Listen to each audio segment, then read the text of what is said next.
आज हम लोग अपना लेक्चर नंबर 3 स्टार्ट करें। आज इस लेक्चर में हम लोग कूलॉम के नियम के बारे में डिस्कस करेंगे। नियम आप लोगों को कुछ देर के लिए यहाँ विजिबल होगा, उसको आप लोग देखकर पढ़ सकते हैं। उसको फिर हम लोग अपना एग्जाम्पल से उस नियम को समझेंगे। तो एक बार हम नियम बोल देते हैं, उसके बाद एग्जाम्पल से हम लोग समझेंगे। तो नियम यही कहता है कि दो बिंदु आवेशों के बीच लगने वाला वैद्युत स्थितिकी बल को आकर्षण और प्रतिकर्षण बल दोनों को कंबाइन को वैद्युत स्थितिकी बल बोलते हैं। वैद्युत स्थितिकी बल उन दोनों आवेशों के गुणनफल के समानुपाती तथा बीच की दूरी के व्युत्क्रमानुपाती होता है। नियम क्या बोले, अब एग्जांपल से समझ में आ जाए, बट उससे समझने से पहले थोड़े नियम आप लोगों को थोड़ा देर के लिए आपको विजुअल होगा, उसको देखकर भी पढ़ सकते हैं। तो आइए उस नियम को समझते हैं। तो नियम बोल आप लोगों को नियम से पहले ये पता है कि एक प्लस चार्ज दूसरे प्लस चार्ज को क्या करता है, प्रतिकर्षण करता है। फिर एक प्लस चार्ज एक माइनस चार्ज को क्या करता है, अट्रैक्शन करता है यानी आकर्षण करता है। फिर एक माइनस चार्ज दूसरे माइनस नेगेटिव चार्ज को क्या करता है, रिपील करता है यानी प्रतिकर्षण करता है। तो ये कितने परिणाम से आकर्षण करता है, कितने परिणाम से प्रतिकर्षण करता है, यह बताए थे कूलॉम ने। तो आइए इनके अनुसार ये क्या कहता है। तो हमने जनरल टर्म में एक आवेश को Q1 मान लिए, एक Q1 मान लिए, दूसरे आवेश को हमने Q2 मान लिया। इन दोनों के बीच की दूरी हमने मान लिया R है। इन दोनों के बीच की दूरी कितना है, R है। अब इन्होंने फर्स्ट कथन में बताया इनके बीच लगने वाला या Q1 Q2 प्लस प्लस भी हो सकता है, Q1 Q2 माइनस माइनस भी हो सकता है, Q1 Q2 प्लस माइनस हो सकता है। अगर मान लो प्लस माइनस हुआ तो आकर्षण बल लगेगा, प्लस प्लस हुआ तो प्रतिकर्षण बल रिपेल फोर्स लगेगा, और माइनस माइनस भी हुआ तब भी हम लोग जानते हैं कि प्रतिकर्षण बल लगेगा। तो इन्होंने बताया इन दोनों आवेशों के बीच लगने वाला आकर्षण बल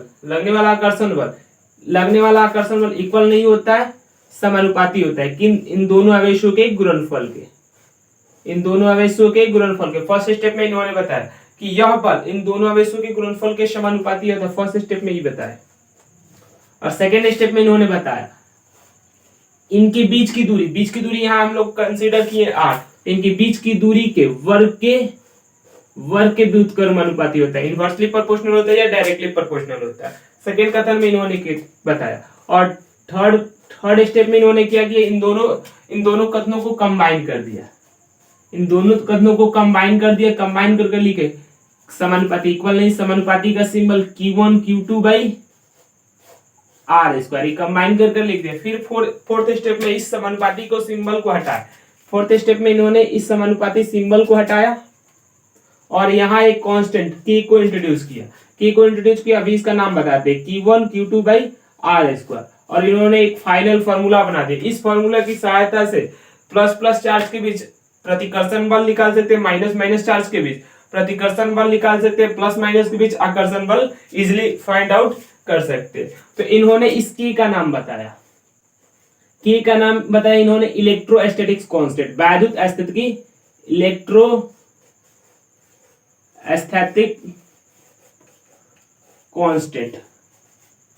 इलेक्ट्रोस्टैटिक कांस्टेंट हिंदी में बोलते हैं वैद्युत स्थितिकी स्थिरांक।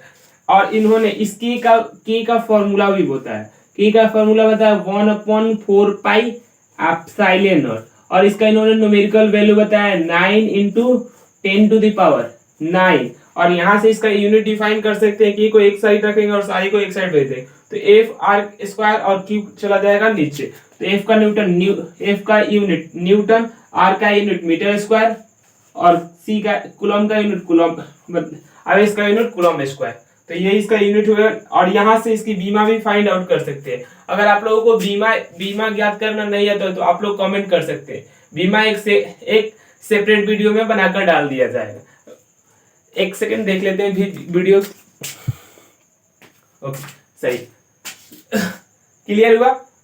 और यहाँ से अगर बीमा आप लोगों को फाइंड आउट नहीं करना आता है तो आप लोग बोल दीजिए कमेंट बॉक्स में, हम बीमा निकालना एक सेपरेट वीडियो में सिखाएंगे। तो क्लियर हुआ, यहाँ यूनिट्स हम लोग बीमा इजिली फाइंड आउट कर सकते हैं। तो आइए अब थोड़ा सा एप्सिलॉन नॉट के बारे में चर्चा कर लिया जाए। एप्सिलॉन नॉट को बोलते हैं निर्वात की विद्युतशीलता। इन्होंने इसका भी मान मान इन्होंने बताया था, इसका मान इन्होंने बताया था 8.85 इंटू 10 to the power -12। अब इसका यूनिट को इस यूनिट में इन्वर्स कर दीजिए, यहां से यूनिट इसका फाइंड आउट कर सकते हैं। जैसे एक यहाँ यूनिट को अगर कन्वर्ट और रिवर्स कर दीजिए, उसके बाद बताते हैं। कूलम स्क्वायर, फिर यहाँ आ जाएगा न्यूटन, यहाँ आ जाएगा मीटर स्क्वायर। अगर आपको इससे इन्वर्स करने में दिक्कत हो रही है तो हम बता देते हैं अभी कैसे निकला है ये वाला यूनिट। तो ये वाला रब करते हैं। देख, मान लो इस फॉर्मूले भी एक और तरीके से लिख सकते हो, F equal to 1/4 pi epsilon naught Q1 Q2 by R square. R square, तो यहाँ से 1 भी कांस्टेंट, 4 भी कांस्टेंट, पाई भी कांस्टेंट, तो यहाँ एप्सिलॉन नॉट आ जाएगा। तो F equal to 1 epsilon naught Q square by R square. अब हम लोग को एप्सिलॉन नॉट का मात्रक निकालना है, तो एप्सिलॉन नॉट को एक तरफ रखेंगे और सबको एक तरफ भेज देंगे। तो एप्सिलॉन नॉट के साथ मल्टीप्लाई F होगा, R हो जाएगा। तो ये जानते हैं इसके साथ मल्टीप्लाई होता है, बाद में ये जाकर बट्टा में चला जाएगा। तो यहाँ से हम लोग इसका मात्रक निकाल सकते हैं, कूलम स्क्वायर प्रति न्यूटन मीटर स्क्वायर। समझ में तो आ गया होगा। देखो, F के साथ एप्सिलॉन नॉट मल्टीप्लाई होगा, फिर R मल्टीप्लाई होगा, फिर जो मल्टीप्लाई होता है, जैसे x के साथ अगर 2 मल्टीप्लाई होता है तो बाद में कहाँ चला जाता है, बट्टा में चला जाता है। तो ये दोनों मल्टीप्लाई हुआ है तो बाद में जाकर ये बट्टा में चला जाए। तो ये यहाँ से भी इसका यूनिट याद कर सकते हैं कैसे निकला, नहीं तो यहाँ से इनवर्स के फॉर्म में याद कर सकते हैं। अब आइए हम लोग दो तीन न्यूमेरिकल को सॉल्व करके ये नियम को पक्का कर लेते हैं। विदाउट न्यूमेरिकल किए इस नियम को समझना थोड़ा सा मुश्किल हो जाएगा। न्यूमेरिकल बना लेंगे तो हम लोग कॉन्फिडेंस आ जाएगा कि हमको नियम समझ में आ गया। तो आइए न्यूमेरिकल कंसीडर करते हैं। और एक न्यूमेरिकल आप लोगों को इस लेक्चर में होमवर्क मिलेगा, जिसका आप लोग आंसर कमेंट बॉक्स में डाल सकते हैं। तो आइए छोटा सा ही न्यूमेरिकल लेंगे। मान लेते हैं एक +2 कूलम का आवेश एक है और दूसरा भी +2 कूलम का आवेश है। इन दोनों के बीच की दूरी मान लेते हैं 3 मीटर। अभी छोटा सा ही न्यूमेरिकल पर हम लोग समझते हैं। अब इसके बीच पूछ रहा है कि बल कितना होगा, तो बल निकालने का कूलम ने बताया था कि Q1 Q2 by R square. समझ में K का मान आप लोगों को पता होता है 9 इंटू 10⁹। Q1 का मान पता है 2, Q2 का मान भी पता है 2, R का मान पता है 3 और 3 का हुआ है यार स्क्वायर। तो 9 से 9 कैंसिल होगा, तो 4 इंटू 10⁻9 लिखा है, 10⁹ न्यूटन। यहाँ दोनों प्लस प्लस है तो ये वाला बल कैसा है, रिपील फोर्स यानी प्रतिकर्षण बल है। और मान लो यहाँ अगर ले लेते एक को माइनस एक को प्लस, तो आता है इतना ही मान, लेकिन एक आता -4 इंटू 10⁻9 न्यूटन। माइनस शो कर रहा है अट्रैक्शन फोर्स है और प्लस शो कर रहा है रिपल्सन फोर्स है। समझ गया। जब भी माइनस आए तो ये समझ जाना है कि दोनों के बीच लगने वाला बल कैसा है, आकर्षण, और प्लस आ जाए तो दोनों के बीच लगने वाला बल कैसा है, प्रतिकर्षण। लेकिन वैल्यू प्लस माइनस ये डिनोट नहीं कर रहा है कि कम है ज्यादा, ये अट्रैक्शन और रिपल्सन को शो कर रहा है। तो समझ में आया होगा। अब थोड़ा सा कूलम के नियम की कुछ महत्वपूर्ण बातें। आइए, आपने बोला था एक होमवर्क, तो होमवर्क में लिख लीजिए।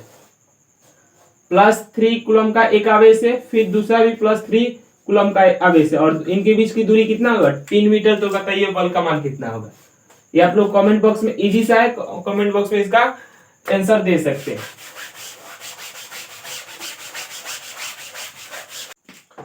अभी हमने कूलम के नियम के बारे में डिस्कस कर लिया। अब कूलम के कुछ इंपॉर्टेंट पॉइंट के बारे में डिस्कस कर लेते हैं। फर्स्ट इंपॉर्टेंट पॉइंट में ये बोलेंगे कि यह पॉइंट चार्ज के लिए एप्लीकेबल है। पॉइंट चार्ज यानी बिंदु आवेश के लिए एप्लीकेबल है।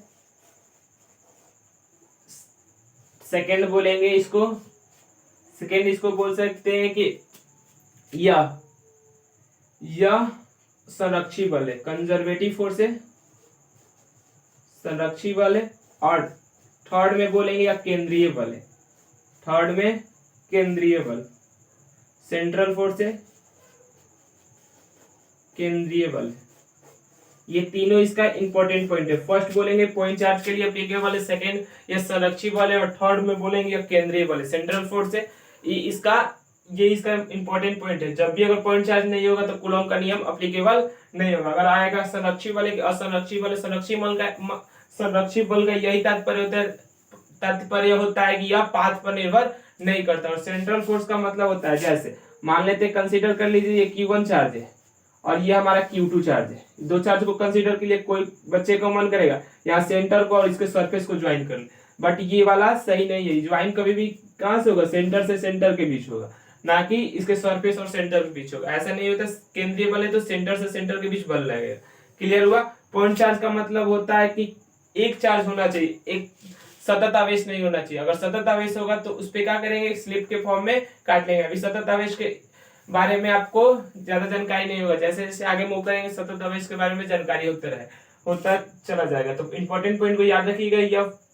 यह पॉइंट चार्ज के लिए एप्लीकेबल है, संरक्षी बल है और केंद्रीय बल है।